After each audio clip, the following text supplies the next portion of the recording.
De São João, né?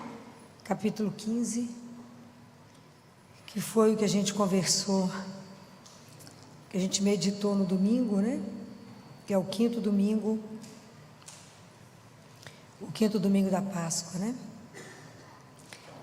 Esse evangelho, Jesus, ele faz uma parábola, né? Ele faz uma comparação sobre essa imagem da videira. E ele começa dizendo: eu sou a verdadeira videira e meu pai é o agricultor. Todo ramo em mim que não produz fruto, ele o corta. E todo que produz fruto, ele o poda, para que produza mais fruto ainda. Aquele que permanece em mim e eu nele, produz muito fruto, porque sem mim nada podeis fazer. Esse evangelho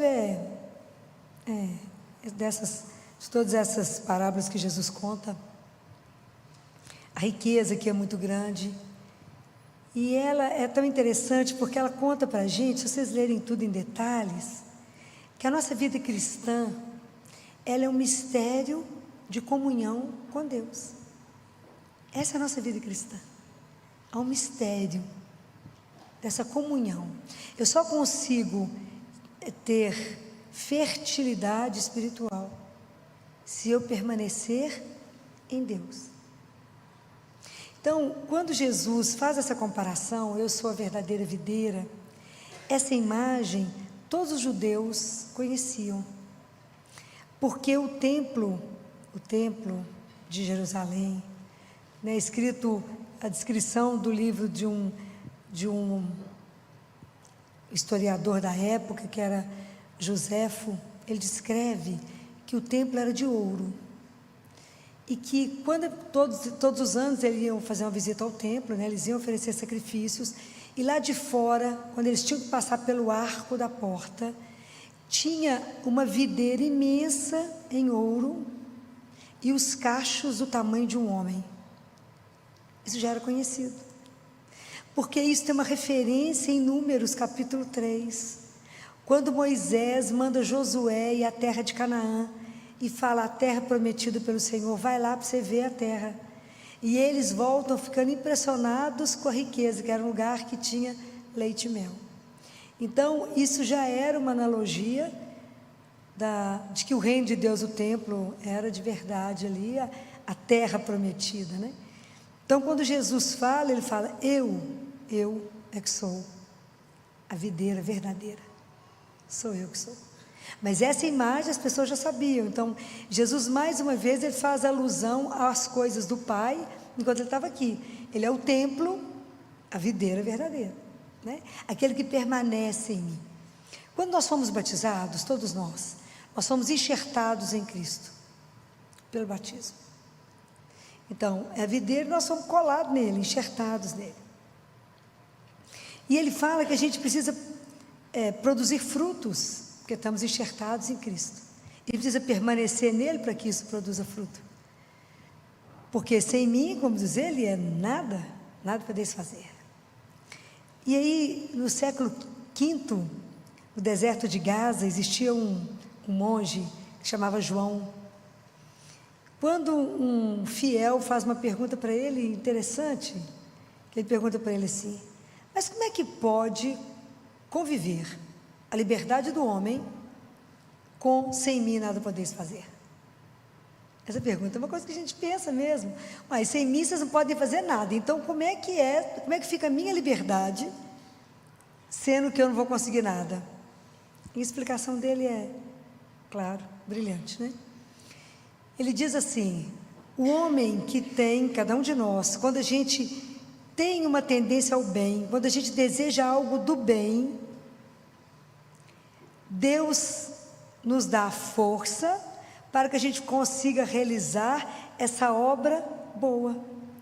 Então, na verdade, as coisas boas do mundo, para que Deus consiga realizar, depende de nós. Porque nós temos que ter um desejo do bem para que a força de Deus possa realizar o trabalho através de nós. É belíssimo isso, né? Então, todas as vezes que a gente tem um impulso, tem um desejo. A gente já sabe que todo pensamento que chega em nós, bom, procede de Deus. Então, quando aquilo chega, oferece a Ele, né? Fala, isso está de acordo, se estiver de acordo, Ele vai permitir que aquilo se concretize, que aquilo seja realizado. Mas como é que a gente pode permanecer em Deus?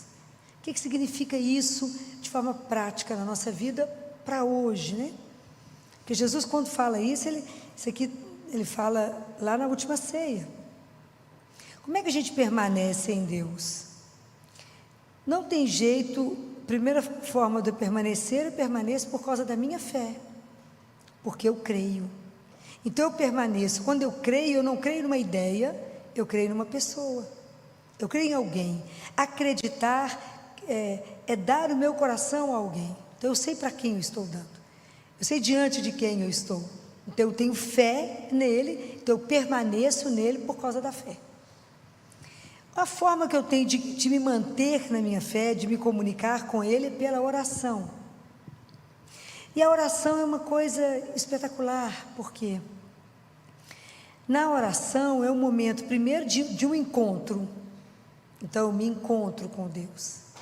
A segunda, que para me fazer este encontro, a hora que eu vou encontrar com Ele, a primeira coisa que eu tenho que ir é na minha verdade.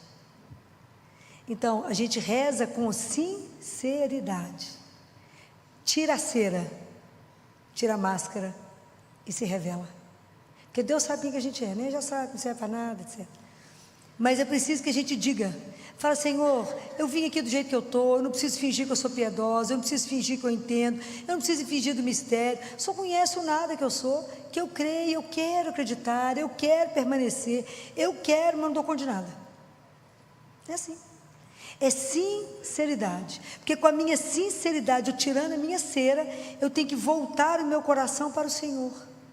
Se volte para Ele, fica diante daquele que é. Não venha rezar, a gente, né, muitas vezes começa a rezar e voa, dispersa, viaja, passeia. Já falei isso com vocês outro dia. Fala com o Senhor, Senhor, aproveita que o corpo está presente, busca a alma, né? Porque eu estou voando, né? Comecei a rezar, já viajei, já voltei, já fiz uma turnê na Europa, caí de novo aqui na oração. Então a gente arruma um monte de solução, a gente começa a falar com Jesus, já arrumou solução para tudo, já casou, já separou, já teve filho, o menino já morreu. É uma alucinação que a gente vive diante de Deus. Então concentra naquele momento que a gente está ali e pede a Ele a graça. Fala, Senhor, eu vim assim do jeito que eu sou, porque também eu não tenho nada para acrescentar, porque o Senhor sabe exatamente aquilo que eu sou, né? Então, todas as vezes que vierem, que a gente for rezar, lembra disso. Fica nu. Deixa a sua alma despida. Aquilo que nós somos, nada. Fala, mas é um nada que crê. É um pozinho, mas um pozinho amado. Fala, eu vim porque creio. Quero crescer espiritualmente. Quero dar fruto. Mas não dou conta sem o Senhor. Então a minha fé me mantém presinha nele, agarradinha nele. A minha oração está ali. Mas os sacramentos, eles são fundamentais. Em especial dos sacramentos, a Eucaristia. Porque a Eucaristia é algo que deixa a gente sem fôlego. Porque olha, de tantas coisas que Deus me deixa encantada, talvez a que mais me tira o fôlego é um Deus que nos criou, nos amou e desce até nós para ser o nosso alimento, para matar a nossa fome, a nossa sede. E isso é uma das coisas que mais me deixa impressionada, porque Ele faz isso todos os dias. Lembrando aquela frase de Santo Agostinho, que Santo Agostinho diz que Jesus deixou uma Eucaristia para cada dia, para a fraqueza de cada dia, que era para a gente não desperdiçá-la, né? A nossa miséria, a nossa fraqueza. Então eu venho até Ele na Eucaristia para me ser alimentado. É o único sacramento. Eu chego acabado, cansado e saio revigorado. Eu chego frio e saio aquecido pelo amor dEle. Eu chego triste, abatido, Ele me põe de pé revigorado. A Eucaristia é algo, é um mistério de amor. Jesus fala que a Eucaristia é a invenção do amor. É lindo isso, né? Quando ele diz isso para Josefa. Josefa, a Eucaristia é a invenção do amor. Porque Ele nos ama, Ele permanece conosco, Ele nos sustenta. Ele nos deseja, Ele nos espera. E aí tem em contrapartida a gente, né? Quanto tempo Noé gastou para construir a arca, vocês sabem? A gente ouve falar arca de Noé, arca de Noé, arca de Noé. Quanto tempo Noé gastou para construir a arca? Alguém sabe? Eu tomei um susto quando eu descobri. 100 anos. Claro que a contagem do tempo de lá devia ser diferente, porque 100 anos está escrito. 100 anos. Ia salvar só um pouquinho de pessoas. Moisés, depois que recebeu as tábuas da lei, fez uma arca para guardar as tábuas. Ele fez de madeira imperecível e colocou ouro puro para colocar as arcas.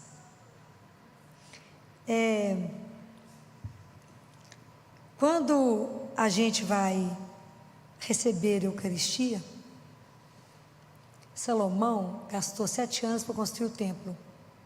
Para ele colocar a arca dentro, ele fez 1 semana de festa. Dançou, fizeram sacrifício, cantaram, para colocar a arca dentro do templo. Quando a gente comunga, a gente recebe Jesus vivo. O autor da palavra, o autor a própria palavra, né? O autor da vida, o criador da vida, que aquele povo se preparou tanto para poder guardar algo que lembrasse ele. Nós temos o privilégio de receber o Senhor dos anjos, aquele que o céu não pode conter, vem ficar em nós. E nós preparamos quanto tempo para receber Jesus na Eucaristia? Nem precisa falar, porque a gente quer morrer de vergonha, né? A hora que eu fiquei estudando sobre isso, eu falei, que vergonha, né? Que será que em 15 minutos, enquanto eu estava na fila para receber a Eucaristia, eu dispersei meus pensamentos, em vez de estar concentrado diante de quem eu ia receber? Será que eu preparei o meu corpo para poder receber aquele que é o meu Senhor, o meu Salvador? Com que estado eu venho recebê-lo? Com que consciência eu venho? Disperso. Porque se é um mistério eu permanecer em Deus misticamente pela fé, pelo batismo, vocês imaginem o que é eu recebê-lo vivo e ser a morada de Deus. Esse mistério, Ele em mim e eu nele, isso é uma loucura. Não dá para a gente compreender, é claro que não, mas dá para a gente começar a pensar que a Eucaristia é algo para a gente tremer, que nós estamos diante de Deus vivo, que vem fazer habitação em mim. E se Ele vem fazer habitação em mim, aí sim Ele pode amar ao Pai através de mim, e pode amar o irmão através de mim, mas eu não, mas por causa dele em mim. Compreende a beleza do que a gente tem na mão e que às vezes a gente não percebe. A gente chega na missa correndo, chega atrasado, não prepara antes, não pensa, não confessa, faz nada. Por quê? Porque de verdade, a gente não crê que recebe Ele vivo. Eu sei que é difícil, Deus Pai fala, é difícil, parece pão, tem gosto de pão, é branquinho, mas você imagina, eu recebo aquele que é um médico que pode me curar. Eu falo, Ele pode ser o psiquiatra que me restaura, Ele pode ser o psicólogo que me entende. É Ele aquele que mata a minha fome, a minha sede. É Ele que é a minha luz, a minha vida. É Ele que é a razão de tudo. É o nosso Criador. E a gente vem com tanta displicência para a Eucaristia. E a Eucaristia, por excelência nos sacramentos, ela é o que mais me faz permanecer nele. Quanto mais vezes eu comungar, quanto mais vezes eu estiver diante dele, mais chance ele tem de nos transformar. A comida, para ser cozida, transformada, tem que permanecer um tempo no fogo. Então eu tenho que me cuidar disso. Então não tem jeito que a gente que a gente tenha, como a Eucaristia, com de vez em quando estar perto, ter uma transformação maior. Quanto mais eu estiver perto de Deus, quanto mais eu tiver a graça da Eucaristia diária, mais chance eu tenho de Deus me transformar e me santificar por causa dele. Mas aí, quando a gente está mantendo a fé, o outro sacramento que a gente precisa voltar, Padre Pio faz uma definição belíssima. Padre Pio falou que confissão é dar banho na alma. Não tem lógica? Tem. A gente toma banho para ficar limpo. Você vai confessar para lavar a alma. Então ele fala, mesmo que você confessou essa semana, ele fala, e o quarto esteja limpinho, daqui uma semana, quando você voltar, já tem poeira. Então, lava de novo. É uma comparação só de santo, né, gente? Belíssima, né? Então, o que pode nos acontecer, que Jesus falou que a gente precisa ter uma coisa que chama vigilância. Porque quando a gente está vivendo uma vida de oração, no caminho nosso da santificação, fazendo os sacramentos, comungando, e Jesus fazendo as obras através de nós, nós corremos qual risco? Qual que é o risco? Não tem ideia? Nós corremos o risco de achar que nós somos espetaculares. Falar, não, você que fez isso? Claro que fui eu que fiz. Nada. Não, Deus fez através de mim. Então, cuidado com a vanglória, cuidado com a soberba, cuidado com a vaidade, porque o mal, ele cresce no meio do bem. Jesus falou da parábola do joio e do trigo. Senhor, a gente arranca? Não, espera crescer, porque o inimigo não dorme. Quanto mais vocês rezarem, quanto mais a gente reza, mais ele cai batendo pesado. Ok? Essa é a regra. Então, a gente acha que nós somos um espetáculo. Lembra de quando Jesus contou daqueles 2 homens que entraram no templo para rezar? Um batia no peito e falava, Senhor, tente piedade de mim que sou pecador. O outro falava, Senhor, olha que bom que eu não sou igual esse, né? Porque eu pago o dízimo, eu faço isso, eu faço aquilo, faço jejum. Nós corremos risco de achar que nós é que fazemos as coisas. Gente, por que Lúcifer caiu? Lúcifer era inteiramente inteligente, mas ele era muito inteligente, que chegou a achar que ele era mais do que Deus, caiu de cabeça. Então, cuidado, está escrito na palavra de Deus, cuidado quem está de pé, porque pode cair. E está escrito na palavra de Deus, que até os cedros do Líbano caem. Então, humildade. Saber que não somos nada, mas Deus pode fazer através de nós coisas espetaculares. Isso Ele pode, porque eu estou me mantendo numa vida contínua de oração, dos sacramentos e abrir para poder viver o amor. Então nós temos que ter muito cuidado para que a gente não se envaideça com aquilo que não é nosso, né? O que São Paulo disse? O que eu tenho que não foi me dado? O que eu sei que não me foi ensinado? Para nos colocar sempre no lugar de lembrar que tudo é Deus que faz através de nós. Então a gente precisa aprender isso, porque é dessa forma que Deus vai nos podando. Quando a gente acha que é bacana demais, que pode fazer demais, a palavra vai te podando, né? Vocês lembram da passagem quando Jesus quer parar, esqueci agora a cidade, Jesus queria parar lá e o pessoal não quis receber Jesus. Aí João e o outro falou assim, Senhor, só quer que a gente manda fogo descer do céu? Jesus falou, uai, que espírito que é que está andando vocês aí? Porque a gente acha que é mais do que Deus, né? Tem que fazer mais outras coisas, né? Isso é tão interessante que na vida beneditina, numa das funções, né, do monge, quando ele tinha que fazer um balaio, ele só tem que fazer um balaio. Se ele acha que tem que fazer 2 ou 3, não é, ele só tem que fazer aquilo que cabe, é um só. Então às vezes Deus vai nos podando, que a gente vai começando a achar que tem muita asa, e fala, volta. Agora ele falou com Pedro, Pedro anda atrás de mim, na frente vou eu. Então nós temos que ter esse cuidado, pedir a Ele essa graça, né, de que Ele possa continuar amando, glorificando o Pai, louvando o Pai através da nossa vida. Assim que o padre encerra a missa, glorificai a Deus com a vossa vida. Como é que eu posso glorificar o Pai com a minha vida? A não ser Deus o amando em mim, através da minha vida. Porque sem mim, nada. Mas a nossa parte é se abrir. Então, essa parábola é uma coisa para a gente poder pensar, porque Jesus fala, isso aqui é tão lindo, né? Ele fala: não fostes vós que me escolhestes, mas eu que vos escolhi e vos designei para irdes e produzirdes fruto, e para que o vosso fruto permaneça. O nosso fruto é o fruto da santidade, é o fruto da oração, dos sacramentos e do amor. Nós precisamos, para poder permanecer em Deus, ter uma vigilância sobre os mandamentos, mas não por medo de Deus, mas por amor a Ele. Eu não faço isso por amor. Os primeiros mandamentos, os 3 primeiros, referem ao Deus nosso Pai, e o outro aos irmãos.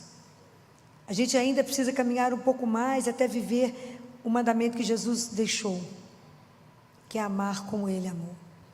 Que é claro que a gente não mata, a gente não rouba, tantas coisas que a gente não faz, mas aprender esse amor do sacrifício como Deus fez. Nós ainda não aprendemos essa parte. É o amor sacrificial, que foi o que Ele fez, Ele deu a vida por nós. Então, até a gente aprender a ser consumido por causa do outro, ajudar o outro, entendemos esse projeto de Deus que é magnífico, mas que a gente não compreende, a gente se entrega, e permitir que Deus faça a obra que Ele sonhou em nós.